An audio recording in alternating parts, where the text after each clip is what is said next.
અમી અત્યારના જે બાળકો છે અત્યારનું યુથ જનરેશન જેને આપણી યુવા પેઢી કહેવાય એ લોકો અત્યારે વ્યસનો તરફ અને નાની નાની વસ્તુઓમાં ગીવઅપ કરે અને સુસાઇડ તરફ જે દોરાઈ રહ્યા છે મેક્સિમમ લોકો.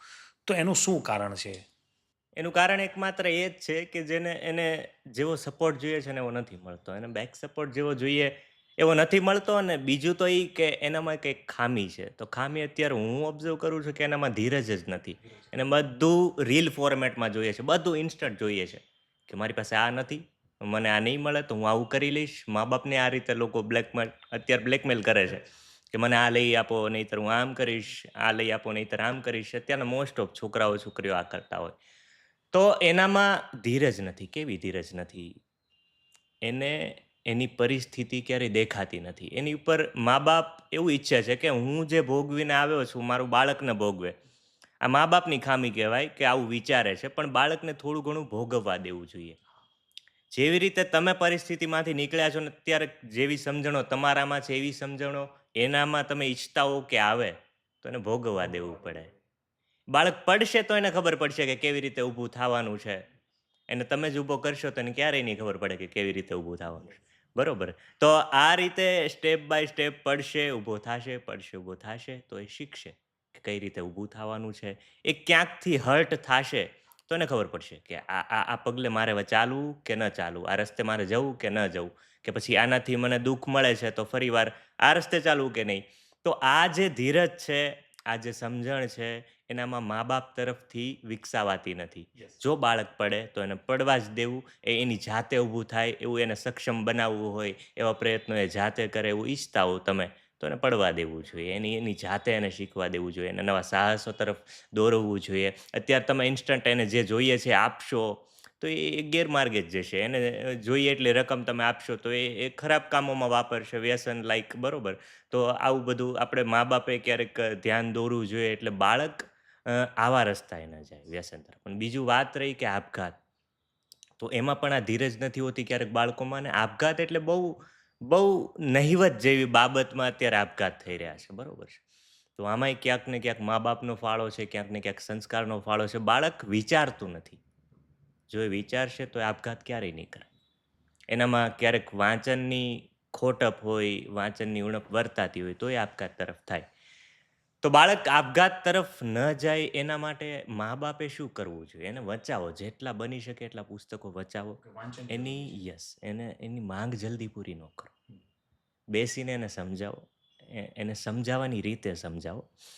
બાળકને ક્યારેક મોટિવેટ થતું હોય અને સપોર્ટ ન મળતો હોય ત્યારે મા-બાપ તરફથી બાળક એક તો આશા રાખતું હોય કે એને માતા-પિતાનો સપોર્ટ મળે નવા સાહસ માટે કે આર્થિક રીતે કે ખાસ તો માનસિક રીતે. આર્થિક રીતે કદાચ સપોર્ટ ન મળતો હોય તો ઓછા લોકો આપઘાત કરે. પણ જ્યારે માનસિક રીતે એને ટોર્ચરિંગ થતું હોય, સપોર્ટ ન મળતો હોય, એને મિત્રો એવા ન હોય, એવા જ મિત્રો હોય જે વ્યસન તરફ દોરે, તો પછી એનું પતન જ થવાનું છે. તો એને એવો સપોર્ટ મળી જાય ને એકવાર, મિત્ર તરફથી, ગર્લફ્રેન્ડ તરફથી, માતા-પિતા તરફથી, તો એ વ્યક્તિ હંમેશા વિચારશે કાંઈ પણ પગલું ભરતા પહેલા, એટલે ગેરમાર્ગે નહીં જાય, વ્યસન તરફ, આપઘાત તરફ યસ. નહીં જાય.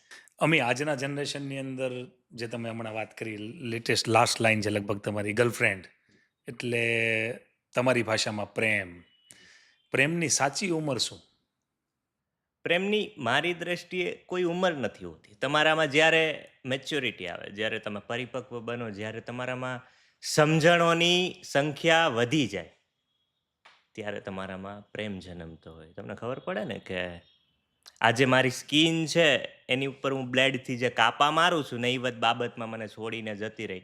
એ કાપા મારું છું, એ સ્કિનને સાચવવા માટે મારી મમ્મી કેટલા પ્રોડક્ટ યુઝ કરતી જ્યારે હું નાનો હતો. કેવા મારી માટે એવા કપડાં વાપરતી કે મને સહેજ પણ મારી ચામડીને નુકસાન ન પહોંચે. આ સમજણ તમારામાં જે દી આવે ને કે મારી માએ મારો ઉછેર કઈ રીતે કર્યો છે, ચામડીને હું બગાડું એમ કોઈના માટે? તો આ સમજણ તમારામાં જ્યારે આવે ને ત્યારે તમે સમજો કે તમારામાં પ્રેમ તત્વ જન્મ્યું છે. તમને લાગણી સમજાય છે. તમે એક પરિપક્વ બાળક છો. છતાં બાળક તો છો જ, પણ પરિપક્વ બાળક છો. આ સમજણો આ પહેલી સમજણ કહેવાય. જ્યારે તમને ખબર પડે કે મારું પરિવાર મારા માટે કેટલું કિંમતી છે, કેટલું ઉપયોગી છે. તો આ સમજણ તમારામાં જન્મે ત્યારે તમે મેચ્યોર બનો છો અને ધીમે ધીમે સાચો પ્રેમ શું એ તમને સમજાય. અને સાચો પ્રેમ ત્યારે જ સમજાય જ્યારે એક આકર્ષણથી થયેલા પ્રેમને તમે ધિક્કાર્યો હોય, એમાંથી તમે નીકળીને આવ્યા હો. પહેલો પ્રેમ હોય એ અનુભવ હોય છે અને બીજો પ્રેમ જે થાય એ એ સારા. સાચો હોય છે. યસ, એક્સપિરિયન્સ જરૂરી છે. અમિત, તમારી દ્રષ્ટિએ પ્રેમ એટલે શું? મારી દ્રષ્ટિએ અત્યારે પ્રેમના તો ઘણા બધા પ્રકાર છે. હું તો મારી દ્રષ્ટિએ પ્રેમ એટલે કૃષ્ણ. 100%. પ્રેમ એટલે ઓબ્વિયસલી કૃષ્ણ, પણ કૃષ્ણને સમજવાવાળી જનતા હજી નથી. પ્રજામાં કૃષ્ણનું સ્વરૂપ સમજે છે લોકો, પણ કૃષ્ણએ જે પ્રેમ કર્યો ને એને નથી સમજતી લોકો. મારી રચનાઓ પણ કૃષ્ણ તત્વ લોકોને કદાચ સમજાય તો સમજાય. મારી રચનાઓ એ પ્રેમને લગતી હોય તો બહુ ઓછા લોકો સમજતા હોય. જે પ્રેમમાં વિરહ આવે ને એ સાચો પ્રેમ છે. જે પ્રેમમાં પામવાની સહેજ પણ શક્તિ હોય એ પ્રેમ નથી. જે પ્રેમમાં તમને એક પણ વિચાર એવો આવે કે એની વગર હું નહીં જીવું, તો એ પ્રેમ નથી. એ કદાચ આકર્ષણ હોઈ શકે. પ્રેમ તો આત્માનું મિલન છે. પ્રેમ તો આત્માની વસ્તુ છે. એમાં દેહ ક્યાંય વચ્ચે નથી આવતો. તમે જો ઈચ્છતા હો ને કે હું એ વ્યક્તિને પ્રેમ કરું છું, તો તમે એને સ્વતંત્ર છોડી દેશો. તમે કોઈ પુષ્પને પ્રેમ કરો છો, રાઈટ? ગુલાબને તમે પ્રેમ કરો છો, તો તમે એને તોડીને સૂંઘીને ફેંકી નહીં દો. તમે એને સૂંઘવાની લાલસા જ નહીં રાખો. પહેલાં તમે એને ઉગેલું જોયા કરશો અને તમે પ્રયત્ન કરશો કે એવું બીજું ગુલાબ ઉગે. તો આ ગુલાબ માટે તમારો પ્રેમ છે. તમે એને તોડી લેશો અને ખીચામાં રાખશો, કોઈને આપશો, તો આ ગુલાબ માટે તમારો પ્રેમ નથી. પ્રેમ હંમેશા છોડે છે, મુક્ત કરે છે, સ્વતંત્રતા આપે છે. પ્રેમ ક્યારેય કોઈને બાંધતો નથી. તો આ પ્રેમ છે. કૃષ્ણે પણ રાધાજીને સ્વતંત્ર મૂક્યા હતા.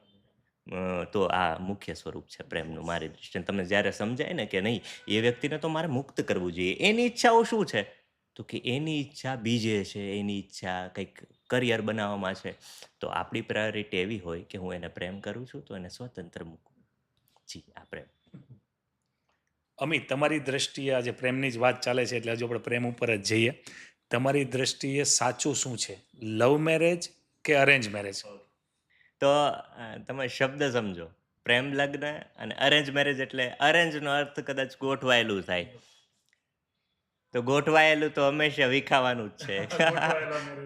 અમુક એવા કેસ હોય છે જે ટકી જતા હોય, બરાબર, અને એ માતા પિતાની સમજણના કારણે ટકતા હોય, અને એ સમજણ ક્યાંથી? અનુભવોમાંથી જ નીકળેલી હોય, ઓબ્વિયસલી. તો એ જે સક્સેસ થયા છે અરેન્જ મેરેજ, એ માતા પિતાની સમજણ છે અને એ અનુભવોમાંથી તારવાયેલી છે, એટલે એ કદાચ ટકી ગયા છે. અને મારી દ્રષ્ટિએ તો હંમેશા પ્રેમ લગ્ન જ સાચા હોય. કેમ? ફર્સ્ટ પ્રાયોરિટી હું પ્રેમ લગ્નને આપું છું. કેમ? કારણ કે પ્રેમિકા હોય ને, એને ખબર જ હોય કે આને શું ભાવે છે. અને અરેન્જ મેરેજમાં તમારે કેવું પડે કે મને દાળ થોડાક ઓછી આપજો, મને શુગર ચામાં ઓછી આપજો, આવું બધું. અને ક્યારેક એનાથી ભૂલેય થઈ જાય. ક્યારેક અમુક વર્ષો તો સમજવામાં જ વયા જાય એકબીજાને. અને જ્યાં સુધી આ સમજવામાં વર્ષો થાય, ત્યાં સુધીમાં કદાચ બાળક થઈ જતું હોય ને આ પછી એક કોમ્પ્રોમાઇઝ વાળી લાઈફ બની જતી હોય, રાઈટ? અને પ્રેમમાં તો કેવું હોય કે બંને એકબીજાના સ્વભાવને સમજે છે. બંનેના એકબીજા સામે ચહેરા ખુલ્લા છે. કોઈ એવો નવો ચહેરો નથી કે એકબીજાને નથી ખબર. એકબીજાને ગુસ્સો પોતાનો ખબર છે, એકબીજાનો તમામ સ્વભાવ ખબર છે. ગુસ્સા, ખરાબ આદતો ને સારી આદતો બંને. બધું. અને એકબીજાને પહેલેથી જે લોકોએ એક્સેપ્ટ કરી લીધા છે પ્રેમ લગ્નમાં. અરેન્જ મેરેજમાં એક્સેપ્ટ કરતાંય બહુ વાર લાગે છે, અને એમાં એક બંધન હોય છે પહેલાં તો.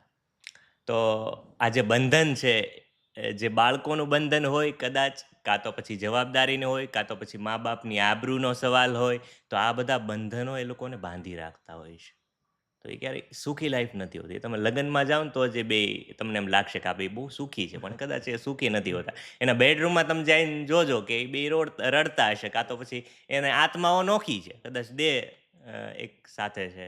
આત્માઓ તો હંમેશા નોખી રહેતી. બંને પોતાના મોબાઈલ યુઝ કરતા હોય છે, પોતપોતાની દુનિયામાં. માં કદાચ એના બાળકને સાચવતી હોય, બાપા કદાચ મિટિંગમાં હોય. એટલે આ બધું હોય છે અરેન્જ મેરેજમાં મોસ્ટ ઓફ. અને પ્રેમ લગ્નમાં તો એ ગમે ત્યારે એકબીજાની મદદમાં ઊભા હોય છે, એકબીજાની તકલીફોમાં ઊભા હોય છે. એટલે આ પ્રેમ થયો. અને હું પ્રેમ લગ્નમાં વધારે માનું છું, કારણ કે એને ખબર જ છે શું ભાવે છે, શું એનો સ્વભાવ છે, શું એનો ગુસ્સો છે. તો ત્યાં આપણે કંઈ સમજાવવાની જરૂર જ નથી. હું એવું ઈચ્છું છું કે મને એવું ખ્યાલ છે ત્યાં સુધી કે પ્રેમ લગ્ન હોય ને તો લગ્ન આજના જનરેશનની અંદર લગ્ન એટલે કે ગડપણની લાકડી, છેલ્લે સુધી સાથે રહેવું ને આ તે. આજના જનરેશનની અંદર લગભગ બહુ ઓછું આવું હોય છે. અમે આજના જનરેશનની અંદર બધા જ લોકો યંગ હોય કે એડલ્ટ હોય, હવે તો ટીનેજરમાં પણ પ્રેમ થવા લાગ્યો છે. એટલે એની પ્રેમની પરિભાષા બહુ અલગ પ્રકારની થઈ ગઈ છે. લોકો એને એટ્રેક્શન કહે છે આ તે. તો ઘણા લોકો એવી ભૂલ કરી દે છે, છોકરા હોય કે છોકરીઓ હોય, કે જેને એટ્રેક્શનને પ્રેમ કહી ચૂકે છે. હવે થાય એવું કે અમુક સમય સુધી બંને સાથે હોય, અમુક સમય સુધી બંને એકબીજાને સમજતા હોય ને જાણતા હોય, પછી થાય બ્રેકઅપ. બ્રેકઅપ થઈ જાય ને પછીની જે લાઈફ છે છોકરા કે છોકરીની, તો હવે એમાંથી મૂવ ઓન કઈ રીતે કરવું?